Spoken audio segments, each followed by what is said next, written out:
அரசாங்கன்னே தெரியலங்க. கள்ளக்குறிச்சியில கள்ளசாராயம் குடிச்சு செத்தவனுக்கு 10 லட்சம். விழுப்புரம் மாவட்டம் விக்கிரவாண்டியில செம்மேரி ஸ்கூல்ன்ற ஒரு தனியார் பள்ளியில ஒரு குழந்தை இறந்துச்சு, அதுக்கு 3 லட்சமா. யாருக்குங்க அவங்க பணம் வேணும்? அந்த குழந்தை இறந்ததுக்காக இப்ப வரைக்கும் ஒரு ரிசல்ட் கிடைக்கல, ஒரு ஆதாரமும் இல்ல. கேட்டா குழந்தை செப்டி டேங்க்ல ஊந்தி இறந்துச்சுன்னு சொல்றாங்க.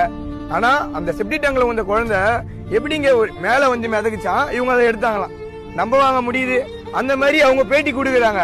அதுவும் இல்லாத செப்டி டேங்க்ல ஊந்த குழந்தை ஒரு ஈரம் கூட இல்லாம எப்படிங்க இருக்கும்? அதுவும் ஒரு டீச்சரு அவங்க தோல்ல போட்டு போறாங்க. செப்டி டேங்க் எவ்வளவு கேவலமா இருக்குன்னு உங்களுக்கு எல்லாருக்குமே தெரியும். அந்த நிலைமையில இருந்தது ஒரு டீச்சர் தூக்கி எப்படிங்க தோல்ல போட்டு போவாங்க? இன்னும் அரசாங்கம்னு தெரியல. ஆனா இந்த குழந்தைக்கு ஒரு தீர்வு கிடைக்காம உடவு மாட்டோம் நாங்களும். ஆனா அந்த குழந்தைய போஸ்ட்மார்ட்டம் பண்ணி இன்னைக்கு வீட்டுக்கு கூப்பிட்டு வந்துட்டாங்க. கண்டிப்பா இது நம்மளோட லைஃப்லயும் நடக்கும், இல்ல உனக்கா இருக்கட்டும் எனக்கா இருக்கட்டும், நம்ம குழந்தைங்களும் நடக்கும். முடிஞ்ச அளவுக்கு இந்த வீடியோ ஷேர் பண்ணுங்க. இந்த குழந்தைக்கு ஒரு தீர்வு கிடைக்காம நம்ம விடக்கூடாது. இது என்ன ஒரு கேவலமான அரசாங்கம்னு தெரியல.